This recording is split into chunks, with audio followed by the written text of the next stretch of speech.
कैसे हो दोस्तों? उम्मीद करती हूँ बढ़िया होंगे। चलिए आप सभी का हमारी इस डरावनी कहानियों की दुनिया में हार्दिक स्वागत है। तो चलिए कहानी की ओर आगे बढ़ते हैं।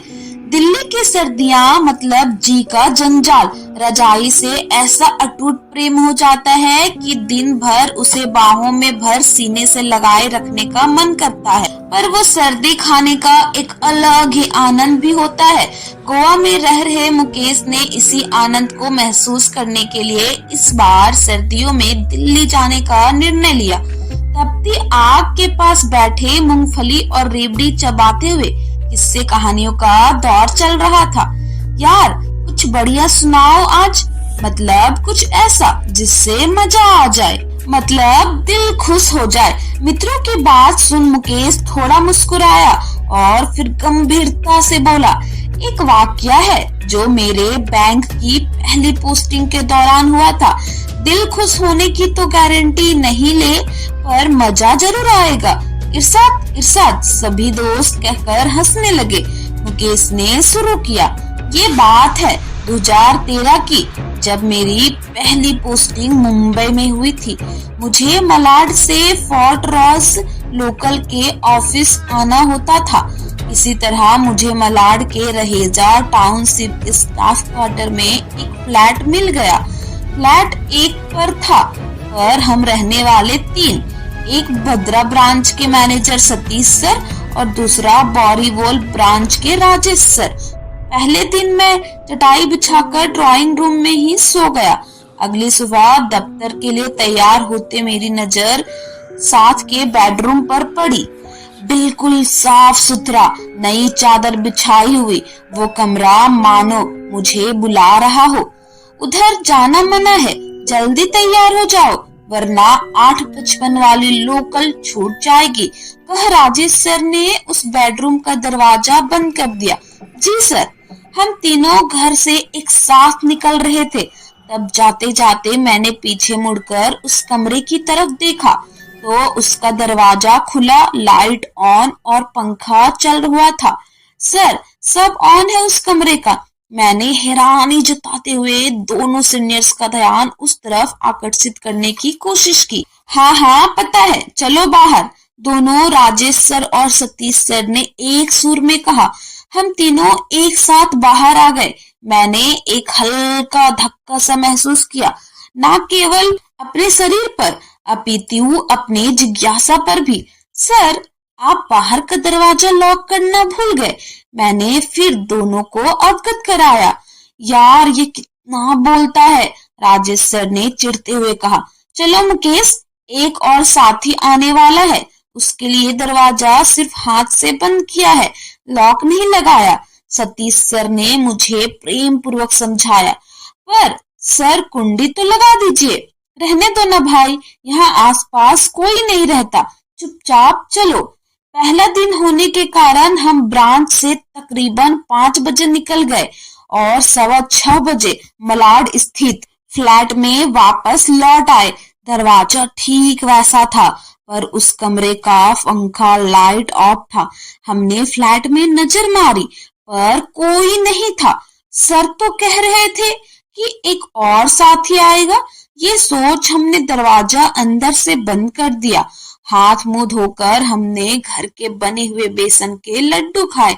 थोड़ी बोरियत होने लगी तो हमने उस कमरे में जाने की जिज्ञासा हुई, पर जैसे ही हमने पहला कदम उस कमरे में रखा, हमें दरवाजे पर किसी के जोर से दस्तक देने की आवाज आई। खोल, जल्दी खोल। राजेश सर बाहर से जोर जोर से दरवाजा पीटते हुए चिल्ला रहे थे। मरना है तुझे? जब मुझे एक बार कहा कि ड्राइंग रूम में ही रह तो समझ नहीं आता। सर मैं कौन सा चोरी कर रहा हूँ? देखो मुकेश, तुम अभी छोटे हो, जो कह रहा हूँ, जितना कह रहा हूँ, बिना सवाल जवाब समझ जाओ, वरना बाद में मत कहना बताया नहीं। जी सर।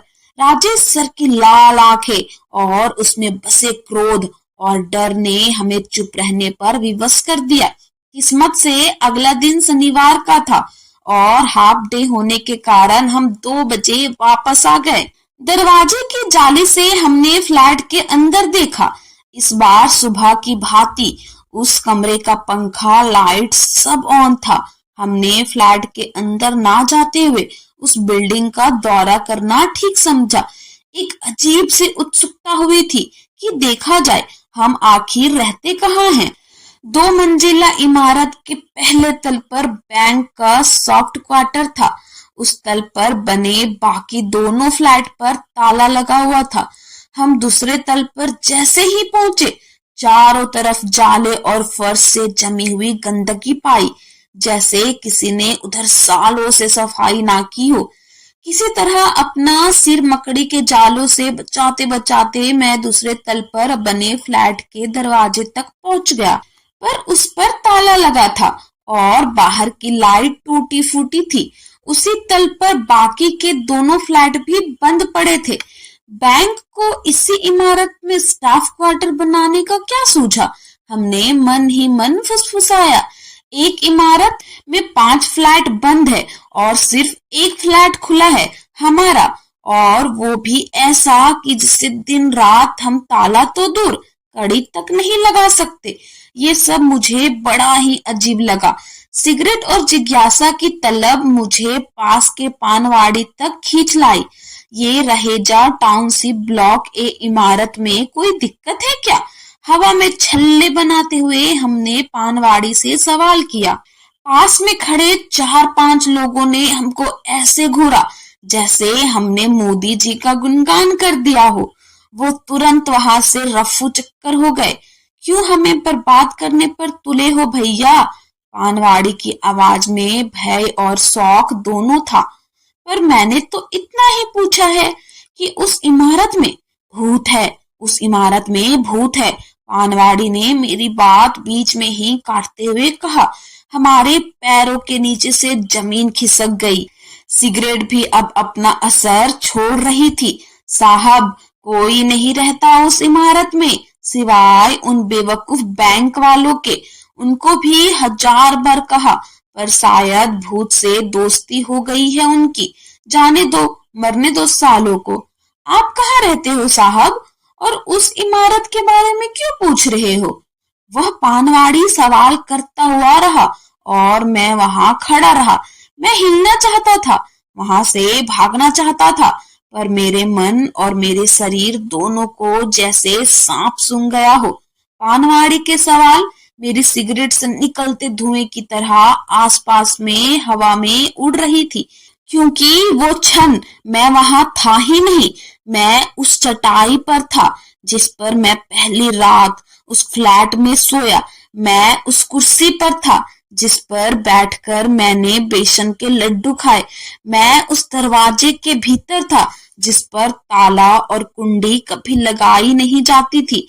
मैं फ्लैट के हर एक कण में था, सिवाय उस कमरे के जिसके अंदर जाने की मुझे अनुमति नहीं थी। सकपकाया और घबराया मैं वहां मोम के पुतले की तरह खड़ा रहा। सिगरेट का धुआं मेरे फेफड़ों तक पहुंच चुका था और भूत का डर मेरे दिमाग तक। क्या हुआ भैया, आप ठीक तो हो ना? क्या हुआ? पानवाड़ी मुझसे एक ही सवाल बार बार पूछने लगा। मैंने जवाब देने के लिए मुंह खोला, पर मेरे मुंह से सिर्फ हवा निकली, शब्द नहीं। अरे इधर इतनी धूप में क्या कर रहे हो? चलो फ्लैट में, सामने से आते हुए सतीश सर ने मुझसे कहा। मेरे कंधे पर हाथ रख वो मुझे अपने साथ ले गए।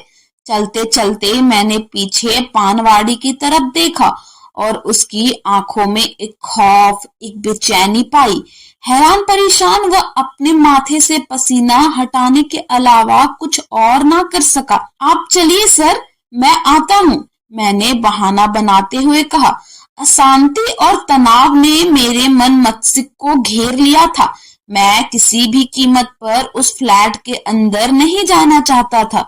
अरे मस्त मिसल पाव लाया हूँ यार, चलो ना साथ में खाएंगे, मेरे बाजू पकड़ते हुए सतीश सर ने कहा। नहीं सर, मुझे कुछ काम है। क्या काम है? यहाँ आए हुए इक्का दुक्का दिन तो हुए नहीं तुम्हें और काम सूझ रहे हैं। चुपचाप चलो, वरना एंट्री बैन करवा दूंगा फ्लैट में तुम्हारी। पीछे मुड़ा और सरपट दौड़ने लगा। मुझे नहीं पता था मैं कहाँ जा रहा हूँ और क्यों जा रहा हूँ, पर मैं भागता रहा और तब तक नहीं रुका जब तक मेरा गला प्यास से सूख नहीं गया। क्या बात है बाबू, कौनो भूत ऊत देख लिए हो का? पास में खड़े कुल्फी वाले ने मुझे देख टिप्पणी की। वो कुल्फी लो कुल्फी खाओ। वृद्ध बाबूजी ने एक केसर कुल्फी मेरी तरफ बढ़ाते हुए कहा। कुल्फी को हम एक चंचल बालक की तरह जल्दी जल्दी चूस रहे थे और बाबूजी हमें देख मुस्कुरा रहे थे। जैसे ही हमने पैसे देने के लिए जेब में हाथ डाला, हमारा बटुआ गायब था। रहने तो बेटा, मेरे चेहरे पर सिकन देख बाबूजी ने कहा। मेरा पर्स? मैंने अपनी जेब टटोली। मेरी नजर अपनी सूनी हथेली पर पड़ी। मेरी घड़ी? सिर पर हाथ रख अगले कुछ मिनट में चुपचाप बैठा रहा। पिछले 3 दिन में इतना कुछ घटित हो गया था मेरे साथ, मन मौजी मन पच्चा नहीं रहा था। 5 मिनट पश्चात मैं खड़ा हो गया। क्या बात है मुन्ना, तनिक परेशान लग रहे हो? बाबूजी ने प्रेम पूर्वक पूछा। अंकल, मेरा बटुआ मिल नहीं रहा। घबराओ मत बेटा, घर पर रह गया होगा। वैसे कहाँ रहते हो तुम? Uncle, Raheja township block. मेरी बात अभी पूरी भी नहीं हुई थी कि अगले ही पल बाबूजी एकदम से अपनी साइकिल के पैडल चला वहां से गायब हो गए। उनके पैरों में एक अलग स्फूर्ति और भाव भंगिमा में गजब की तेजी थी। मैं समझ नहीं पा रहा था कि ये हो क्या रहा है। शाम हो चली थी और अब मुझे भूख सताने लगी थी। बिना पैसे मुझे कोई खाना खिलाता नहीं और बटुआ लेने मैं उस फ्लैट में जाना चाहता नहीं। मुझे तो ठीक से ये भी याद नहीं है कि बटुआ दफ्तर में है या फ्लैट में। भागते समय कहीं गिर गया। इतना मुझे याद था कि घड़ी फ्लैट में है, क्योंकि जल्दबाजी में मैं सुबह वो पहन नहीं पाया और भूल गया था। एक तरफ भूख और दूसरी तरफ भूत, दोनों मेरे बर्दाश्त के बाहर थे। कुछ किलोमीटर पैदल चलने के बाद मैंने सड़क किनारे एक पेड़ के नीचे कुछ घंटे और 2 गिलास रखे पाए। पेड़ की एक नीचे लटकती शाखा पर लिखा था, प्रेरणा पियाओ। उस समय मैंने इतना पानी पिया कि एक ऊंट भी शर्मा जाए। जब अब जाहिर है पानी अंदर गया है तो बाहर भी आना चाहेगा। 1 घंटे बाद मैं मूत्र विसर्जन हेतु सुलभ ढूंढने लगा। भाई साहब, यहाँ कोई पब्लिक टॉयलेट है क्या? मैंने एक सब्जी वाले से पूछा। यही कहीं झाड़ी में निपटा लो साहब। वैसे तो मैं राह चलते लोगों की बातों में आता नहीं, लेकिन इस बार फायदा मेरा था। उसी सब्जी वाले से और पानी मांगा। किसी तरह मैंने अपनी भूख शांत की, पर अब नई समस्या थी कि रात कहाँ बिताए। थोड़ी और दूर पैदल चलने पर हमें सरकारी स्लेटर बसेरा दिखा। तब जाकर हमारी जान में जान आई, पर उसके बोर्ड पर लिखे शब्द पढ़कर मेरे कंधे फिर झुक गए। 1 रात 10 रुपए, 2 रात 15 रुपए नोट। पैसा ना दिए जाने पर पुलिस के हवाले कर दिया जाएगा। मैं बसेरा के मरता क्या ना करता। मैं बसेरा के अंदर गया। दरी एक मिलेगी, अपने नीचे बिछाओ या ऊपर तुम देख लो। फटने पर 50 रुपए और एडवांस में पैसा देना होगा। रजिस्टर पर एंट्री करते हुए एक तोंद वाले महाशय ने जानकारी दी। अरे साहब, आप इधर कहाँ आ गए? मेरी औपचारिक वेशभूषा देखकर वह चकित हो गया। बस घूमता घूमता, मुझे मंजूर है, पर पैसे बाद में दूंगा। कोई दिक्कत नहीं साहब, उसने हल्की रंगीन चादर निकालते हुए कहा। जहां मर्जी सो जाओ साहब, इसे अपना घर समझो। सेटलर में गोबर और सीवेज की एक असहनीय बदबू आ रही थी। बड़ा साहब बनने जा रहा है मेरे बेटे, बैंक मैनेजर। दिल्ली से मुंबई रवाना होते समय मेरी माँ के शब्द मुझे याद आ रहे थे। 3 दिन पहले मैं मन में एक उत्सुकता लिए मुंबई आया था, पर ये दिन देखने पड़ेंगे ऐसा तो सपने भी में भी नहीं सोचा था। खुली आंखों से रात बिताने के बाद मैं सुबह 10 बजे बिस्तर से उठ दबे पांव बाहर जाने की कोशिश करने लगा। ओ साहब, पैसे कौन देगा? वही महाशय ने मुझे बसेरा से निकलते हुए देख लिया। निकालो 50 रुपए। उसकी वाणी से अब मिठास गायब थी। पर एक रात का तो 10 रुपए लिखा है। अरे रंगीन चादर का 50 रेट है, उसने चिढ़ते हुए कहा। भाई मैं तकलीफ में हूँ और मेरा बटुआ घर रह गया है। मैंने उसे समझाने का प्रयास किया। बहुत सुनी है ऐसी कहानियां, पैसा दो वरना पुलिस को बुलाता हूँ।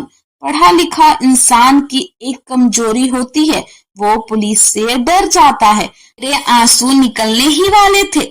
इतना सहन किया और सही, इतना सोच मैं वहां से चुपचाप बैठ गया। तू अब पुलिस को ही बुला। थोड़ी देर में एक कांस्टेबल मुझे नजदीक थाने ले गया।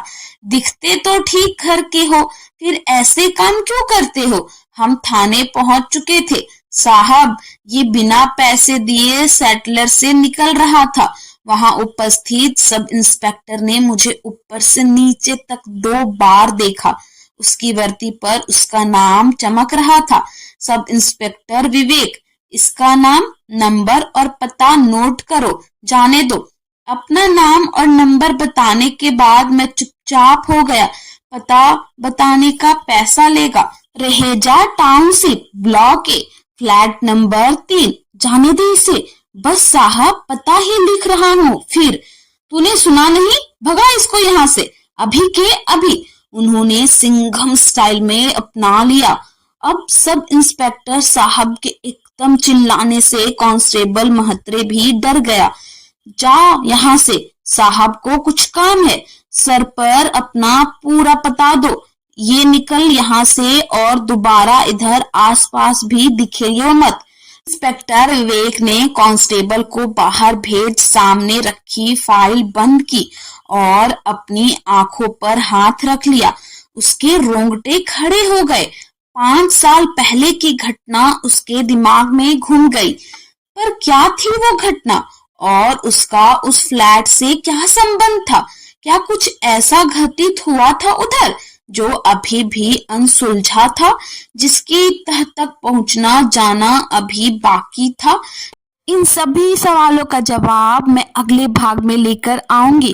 तो दोस्तों, आपको ये कहानी कैसी लगी आप कमेंट करके हमें जरूर बताएं और जल्दी से इस चैनल को सब्सक्राइब कर ले ताकि ऐसे रोज डरावनी कहानियां आपको सुनने को मिलती रहे। धन्यवाद।